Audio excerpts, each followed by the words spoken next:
그린 사람은 지금 정말 너무나도 핫한 배우, 우리나라에서도 핫하고 세계 시장에서도 정말 핫한 티모시 샬라메.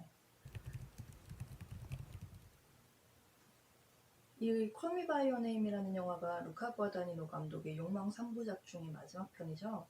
그 첫 편이라고 말할 수 있는 것이 틸다 스윈튼이 나온 I Am Love라는 영화, 그리고 이제 그 다음이 비거 스플래시, 거기도 틸다 스윈튼이 나오고 다코타 존슨도 나오고, 그 욕망 3부작의 마지막 완성 작품인 콜 미 바이 유 네임. 제가 사실 이 그림을 그릴 때 어떻게 그리고 싶었냐면, 이 영화에도 잠깐 나오죠. 그리스 로마 시대의 어떤 조각상이 아주 중요한 메타포를 가지고 나오잖아요.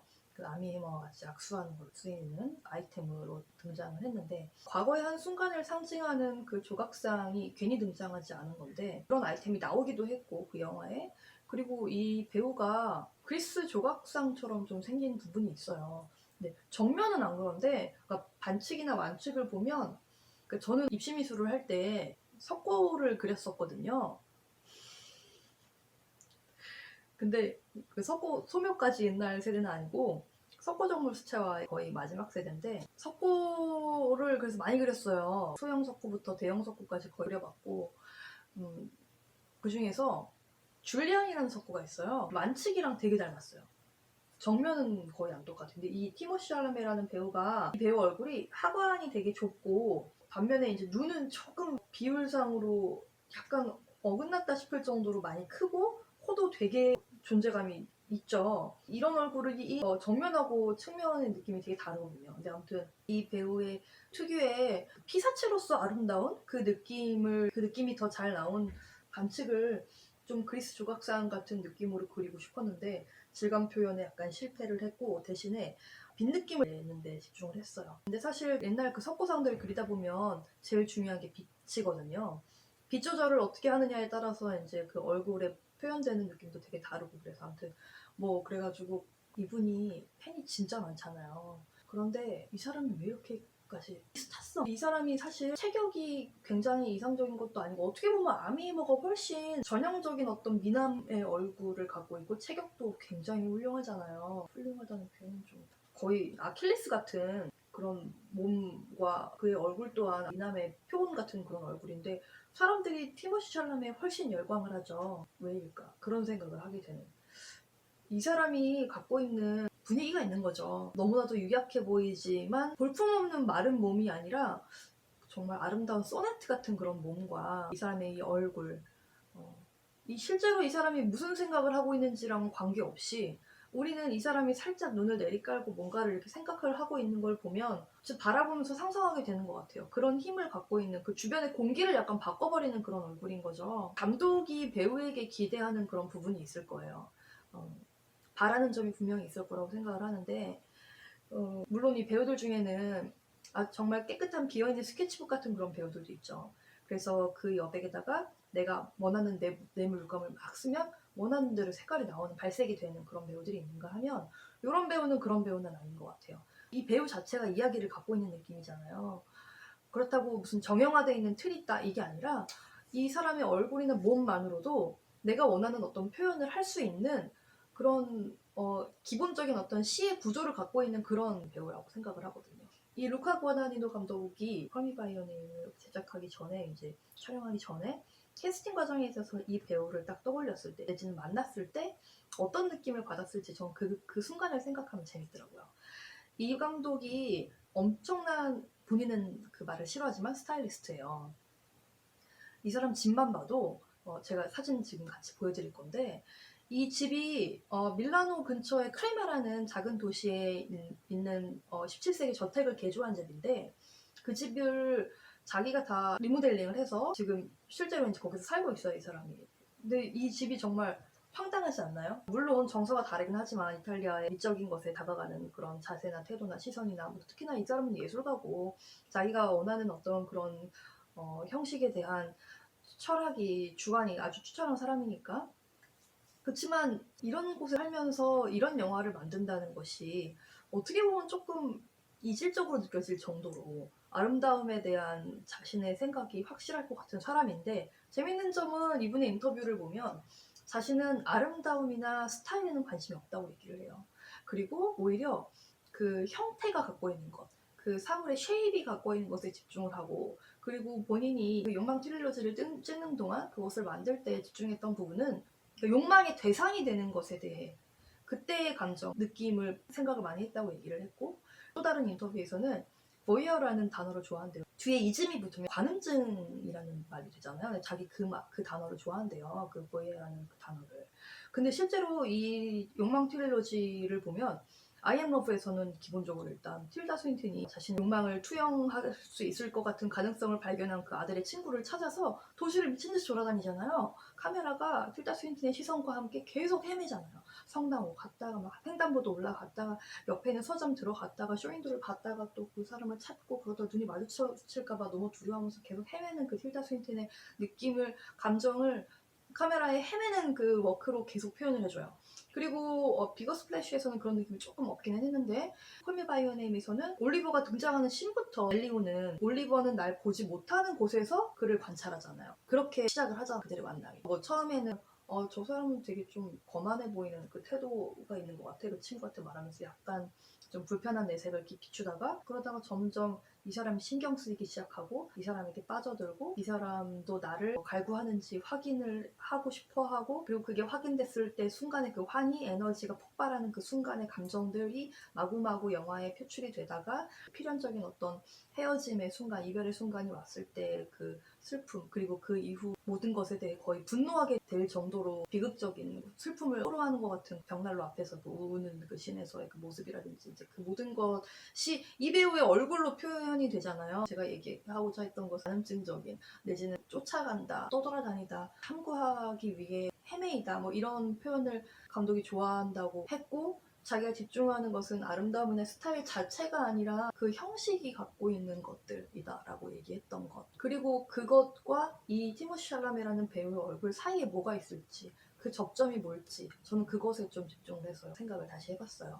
그리고 그 접점에 저는 이 그리스 로마 조각상이 있다고 생각을 했기 때문에 조각상처럼 보이는 씬을 찾아서 그림을 그렸고요. 이 루카 과다니노 감독은 영화를 제작하기 이전에 이 배우를 알았건 몰랐건 간에 이 티모시 샬라메라는 한 소년의 눈빛과 모음이나 얼굴 표정의 공기 같은 것을 통해서 이거라면 내가 표현하고자 하는 것을 드러내기보다 쉽겠다라는 것을 분명히 보자마자 알았을 것 같아요. 저라도 만약에 제가 영화를 찍는다 하더라도 이런 배우는 한번 써보고 싶을 것 같아요. 이 배우가 그렇다고 해서 어떤 스테레오타입을 이미 갖고 있는 그런 사람은 아니니까 이 사람을 어떤 한 단어와 표현에 가두는 그런 말을 하는 것은 전혀 아니고요. 예를 들면 어떤 한 색깔의 물감이 아니라 다양한 물감에 들어가는 어떤 원료 같은 게, 안료 같은 게 있잖아요. 그런 사람인 것 같다는 느낌?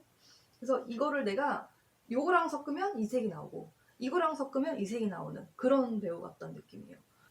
제가 이제 이 영화와 배우의 접점에 크리스 로마 조각상이 있는 것 같다고 얘기를 했는데, 저는 그 입시 미술을 할 때 크리스 조각상들을 많이 그리기도 했지만, 보통 뭐 입시 미술 뭐 지겨워가지고 그런 거 쳐다도 안 보고 뭐 그런 거 왜 하는지 모르겠고 이렇게 될 수도 있지만, 저는 크리스 로마 조각상 아직도 굉장히 좋아해요. 조각상들의 많은 사진들을 모아놓은 폴더도 따로 있을 정도로, 그냥 가끔은 계속 그거를 이렇게 슬라이드 쇼로 해놓고 이렇게 보는 걸 좋아하거든요.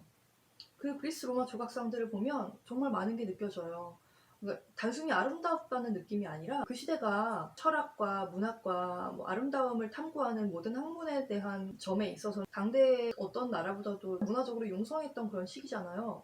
그 시기에 사는 사람들은 얼마나 그 아름다움에 대한 것들에 대해 탐닉했던 흔적들이 지금 이 영화에서는 호수 밑에 가라앉아 있다가 지금 몇백 년, 몇천 년 만에 막 나오고, 그리고 내지는 이제 박물관에 가서 단상 위에 올려진 흉상, 전신상을, 대리석을 보며 우리는 정말 오래전에 꽃피웠던 문화의 단면을 보는 게 아니라 영원할 줄 알았던 착각을 보는 느낌이 들어요, 저는. 이거를 어떻게든 오랫동안 남기고자 대리석이라는 튼튼한 돌에다가 조각을 한 거잖아요. 왜 남긴 거야? 이거를 누구에게 보여주고 누구에게 뭔가를 전하기 위해서? 아까 올리버 얘기를 하면서 올리버의 몸은 그리스 로마 신화에 나오는 아킬레스 같다고 막 이런 얘기도 했었잖아요. 그 배우도 괜히 선택한 게 아니겠죠. 분명히 감독에겐 다 의도가 있을 거예요. 근데 그런 의도가 저에겐 뭘로 보이냐면 미의 공식이라는 게 있다면, 아름다운 남자의 몸을 만드는 공식이라는 게 있다면 그 공식을 다 대입시켜서 만든 것 같은 그런 외관을 갖고 있는 배우잖아요. 아미니 머라는 사람이. 그런 사람이 이 유약해 보이는 소년에게 다가왔는데 이 소년의 모습 또한 다른 의미로 그 그리스 로마 시대의 어떤 그 철학자들이 사랑했을 것 같은 어떤 아름다운 소년의 이미지잖아요.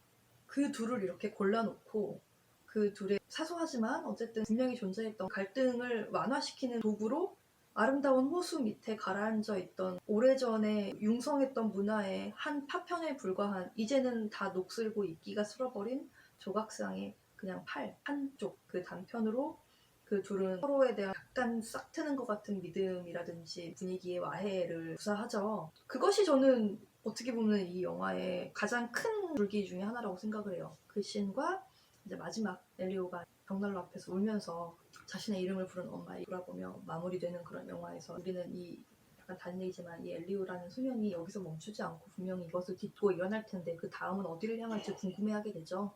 그렇다고 해서 이 영화가 무슨 뻔한 성장 영화 같은 것은 아니지만 어쨌든 지금 시퀄에 대한 이야기가 계속 나오는 것도 이제 그 마지막 시퀀스가 갖고 있는 여운이 있기 때문에 그런 것 같은데 그건 좀 영화의 이야기적인 부분인 것 같아서 저는 그런 면에는 별로 집중하지 않고 뭐 속편 나오면 보긴 하겠지만 근데 이게 저에게 많은 울림을 줬던 부분은 그런 거였어요. 이 두 사람이 느꼈던 이 사람 또한 나를 원하고 있다는 것을 확인했을 때 그 순간 주체할 수 없을 정도로 벅차오르는 그 환희의 감정, 그리고 아직은 서로가 서로를 잘 모르고 서툴기도 하면서 또 조심스럽기 때문에 나의 감정을 이해해달라고 알아달라고 때를 쓸 수는 없는 그 상태, 그 단계에서의 불찰 때문에 빚어온 약간의 살얼음이 낀 듯한 긴장을 와해시켜주는 과거의 영광의 흔적. 이들의 사랑 또한 그 조각상이 이렇게 변했듯이 변할 텐데 그것은 이미 상관이 없어져 버린 순간에 집중하는 그 느낌.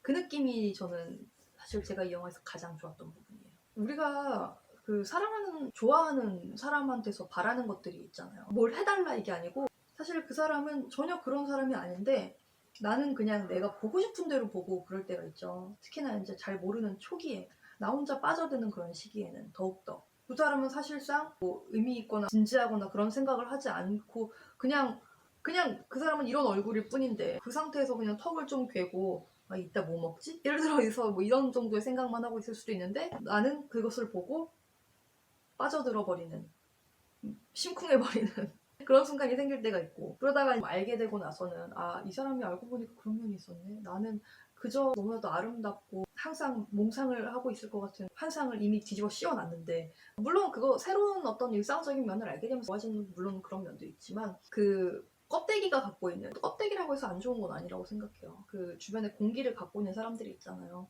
그런 것들이 다른 사람에게 영향을 미치는 것이 있고 그런데 이제 그게 변하고 왜 그 500일의 썸머 영화에서 보면 이거는 웃겼던 건데 조셉 골든 레빗이 그 조이 디션을 처음에 막 너무 좋아하고 막 그럴 때는 그 여자 몸 어딘가에 있었던 그 점이 막 너무 예쁘고 귀여운 하트 모양 점이 있어. 너는 어쩜 넌 점도 하트 모양이야? 막 이러다가 나중에 이제 헤어지고 나서 막 너무나도 그녀를 증오하는 그런 순간에는 그 바퀴벌레 같은 그 모양 점 그거 막 이러면서 변하는 그 모습을 되게 코믹하게 보여주잖아요.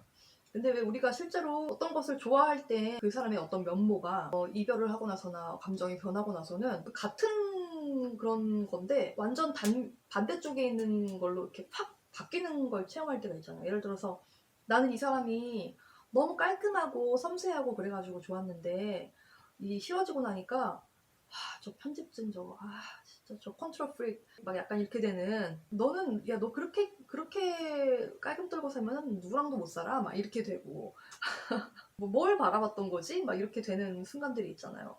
그런 게 있죠. 사실상 난 내가 바라보고 싶은 대로 내 맘대로 봤으면서 나중에 그 사람을 탓하게 되는 것 같은 느낌도 들고.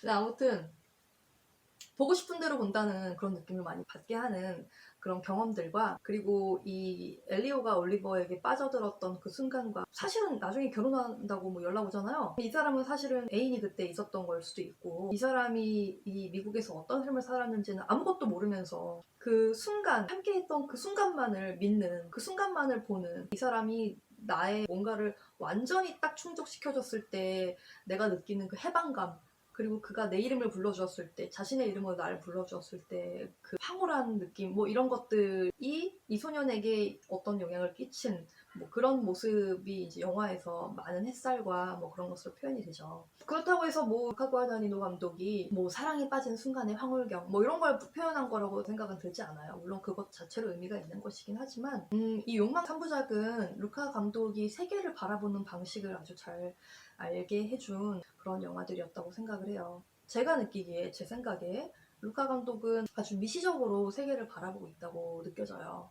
그러니까 이제 하나의 어떤 뭐 사람, 존재를 내지는 한 카테고리의 무슨 동물, 군을 아주 깊이 있게 들여다봄으로써 그것의 구조와 그것이 작동하는 원리나 그 형상의 특징 같은 것들을 전부 파악하고 거기서부터 어떤 세상의 원리 같은 것, 우주의 작동 원리 같은 것들을 유추하는 그런 작품 세계를 갖고 있는 사람 같아요. 예를 들면 그림 그리는 작가 중에 아마 미술에 관심 없어도 한 번쯤 어서 들어보았을 수도 있을 것 같은데 그 김창렬 작가라고 물방울 그리는 사람 있잖아요. 그 사람이 지금 몇십 년 동안 물방울만 그리죠. 근데 어떤 사람들이 보기에는 뭐야 저 물방울만 그려? 저거 나도 그리겠다 이렇게 생각할 수도 있겠지만 분명히 이런 미술이나 영화, 음악 같은 문화예술 장르를 빼고서 그냥 학문적인 분야를 보더라도 사실 뭐 과학자들 같은 사람들 보면 평생 그냥 현미경만 들여다보는 사람들도 있잖아요. 평생 뭐 그 영장류만 연구하는 그 제인 구달 박사도 있고. 근데 그런 사람들이 분명히 하나의 무언가를 정말 오랫동안 깊이 있게 연구하고 관찰하고 그러다 보면 그 안에서 이 세계가 결국은 어떤 논리로 이루어져 있는지를 알게 되는 순간이 있을 거라고 저는 생각을 하거든요. 선택하고 집중하게 됐을 때 우리가 하나를 취하고 다른 걸 버리는 게 아니라 하나를 취함으로써 다른 것을 다 포함시켜서 이것을 통해 이 내가 선택한 아이템의 단면을 모든 각도에서 관찰함으로 인해서 이 하나가 어떻게 이루어져 있는지를 알고 그리고 그걸로 세계를 그 안경을 써서 세계를 이해하는 사람들이 있다는 거죠. 루카 과다니노 감독은 그런 사람인 것 같은데 예를 들면 조금 안 맞는 예일 수도 있는데 알폰소 쿠아론 같은 감독을 보면 이 사람은 필모그래피 보면 다 같은 사람이 만들었다고 생각할 수가 없는 그런 다양성을 갖추고 있잖아요. 예를 들면은 뭐 그래비티랑 칠드런 오브 맨 그 두 영화는 진짜 같은 감독이 안 만들었다고 해도 당연히 믿을 것 같은 그런 정도의 어떤 확장성을 갖고 있잖아요. 다 다른 주제고 영화마다 그 스타일도 다 다르고 그리고 이야기를 전개하는 방식도 완전히 다르고 이분은 되게 어떤 그 세계의 X축과 Y축을 전부 다 수직적인 수평적인 모든 면에서 이렇게 약간 좀 전지적 작가 시점에서 예를 들면 바라보고 있는 그런 영화 감독이라고 저는 느껴지거든요. 반면에 선택해서 집중해서 하나를 파고드는 루카 과다니노 감독은 이야기보다는 찰나의 순간을 엄청나게 큰 현미경을 통해서 팍 확장시킨 다음에 그 미시세계의 어떤 다양한 레이어를 빛과 함께 이렇게 분산시켜서 우리에게 이렇게 다양한 셀로판지 속에서 보여주는 그런 느낌이에요. 포토샵으로 치면 레이어 한 200개 있는 그런 느낌인 거죠. 근데 그 레이어 중에 하나가 티모시 샬라메의 얼굴과 똑 닮아 있을 것 같아요. 그래서 이분이 계획을 막 세워놓다가 이 티모시 샬라메라는 배우를 알게 됐을 때 이 사람을 딱 만났을 때 느꼈을 그 감정이 왠지 사실과 다르더라도 저는 감정이입이 돼서 막 저도 느껴져요. 얼마나 좋았을까. 찾았어! 이 느낌이었을 것 같아요. 제가 되게 좋아하는 책 중에 이 로랑 바르트의 사랑의 단상이라는 책이 있는데 이 영화에 대해서 이제 이야기하고 그림 그리려고 생각하고 나서 이 책이 많이 떠올랐어요.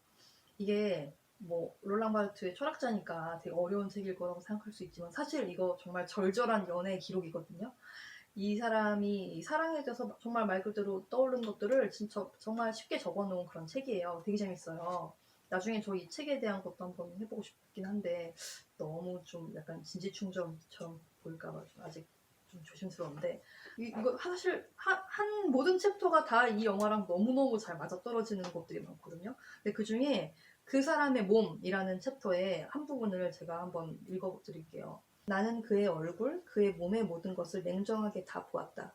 속눈썹, 엄지발톱, 성긴 눈썹, 엷은 입술, 눈의 광채, 얼굴에 난 점, 담배 피우며 손가락을 펼치는 모양 등 나는 이 유리 같은 일종의 채색 도기상에 매혹되었다. 그런데 매혹이란 결국 극단적인 일탈에 지나지 않는다. 나는 그 상에서 아무것도 이해하지 못하면서 내 욕망의 원인을 읽을 수가 있었다. 이거 너무 이 영화 아니에요? 욕망, 시선의 끝에 있는 거, 확인받고 싶은 나의 감정을 확인받았을 때의 그 환희, 그리고 그거 모든 것을 이제는 다 내버려야 한다는 사실을 깨달았을 때의 절망, 그런 것들이 일단 표현적인 부분에서는 아주 잘 표현되었다고 생각하고, 조금 더 상위 레이어에 있는 티모시 샬라메라는 배우가 갖고 있는 그의 분위기, 그러니까 풍기는 어떤 호흡의 무게감, 뭐 이런 것을 루카 구아다니노 감독이 이렇게 막 요리한 그 흔적들의 앙상블, 그런 작품에서 뭔가가 탁 맞아떨어지는 순간 발생하는 에너지가 있잖아요. 그 에너지가 느껴졌을 때 관객으로서 갖는 기쁨이 있었던 영화고, 그리고 저는 개인적으로 원래부터 흥미를 느꼈던 그리스 로마 시대의 조각상들이 갖고 있는 영혼과 찰나가 함께 녹아들어 있는 듯한 죽어있는 눈동자들과 허연 대리석 조각상들의 부서진 흔적들이나 뭐 이런 것에서 느껴지는 변화와 인간이 항상 하고 있는 착각들, 우리가 영원할 거라고 생각하고 막 마구 무언가를 만들어내고 남기는 이 족적들의 어떤 덧없음, 막 이런 느낌에서 이 영화를 보는 느낌도 재미있었고, 그런 것들이 다 시너지를 막 발휘한 그런 것 때문에, 그 힘 때문에 이 영화가 약간 신도림처럼까지 느껴질 정도로 많은 사랑을, 사실 평보다 사랑받은, 그런 대중들에게 사랑받은 게 훨씬 더 큰 것 같아요. 저도 개인적으로 영화 자체로만 보면 아이엠 러브가 더 좋은 작품이라고 솔직히 생각하거든요.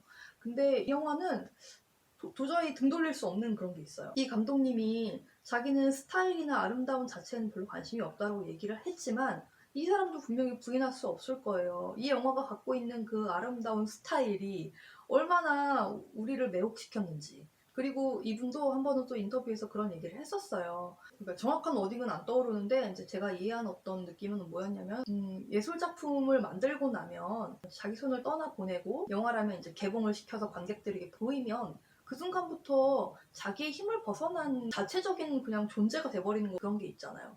이 영화가 특히나 그런 부분에 있어서는 아주 생명력 넘치는, 에너지가 넘치는 영화인 것 같아요. 작품성이 좋고 뭐 이런 모든 걸 떠나서 정말 관객들에게 마구마구 회자되는, 그리고 원래는 이런 류의 영화를 좋아하지도 않았던 사람들마저도 영화에 대해서 열광하고 곱씹고 싶어하고 공유하고 이 영화를 좋아하는 자신을 좋아하고 막 그렇게 되는, 많이 즐겨지는, 많이 향유되는, 생명력 넘치는 에너지가 풍부한 그런 영화가 되었기 때문에, 이 감독은 이제 여기에 대해서 자기가 왈가왈부하는 게 어떻게 보면 별로 의미 없을 수도 있겠다라는 식으로 얘기를 했었거든요. 어쨌든 그걸 보면서 진짜 맞는 말이야. 정말 작품이라는 건 그래 라고 저도 생각을 했어요. 끊임없이 변태하는 형상이 확실하지 않은, 그게 뭐지? 슬라임으로 만들어진 것 같은 그런 영화라. 그런 면에 있어서 티모시 샬라메라는 배우가 이 영화에서 그 역할을 소화해낸 것은 거의 이 영화의 8할이 저는 티모시 샬라메라고 생각해요. 나머지는 그 장소의 분위기라든지 뭐 이런 것들, 사람들이 좋아하는 아주 유치한, 아주 여유로운 그 남부의 그 뜨거운 햇살과, 햇살이 너무 눈부셔가지고 눈을 감아도 막 빨간 그 빛이 아른아른하는 것 같은 그런 느낌 마저 들게 하는 그 공간적 느낌, 그 계절의 냄새, 햇살 아래에서 눈부시게 고민하고 있는 소년의 바지런이처럼 아른아른 피어오르는 분위기 같은 것들, 그런 것들이 이 영화를 숨쉬게 하고 사람들에게 마구 던져지게 했죠. 그런 부분이 흥미로웠어요. 그래서 오늘도 결국 영화를 했는데, 이게 뭐 갈수록 영화인의 생활 양식이 되고 있는 것 같은 그런 느낌이 들지만, 뭐 티모시 샬라메 팬 진짜 많죠. 약간 그리면서 문득 이상하게 그래가지고 욕먹으면 어떡하지? 약간 이런 생각도 들더라고요. 조금 더 수정한 다음에 액자 프레임 하려고요.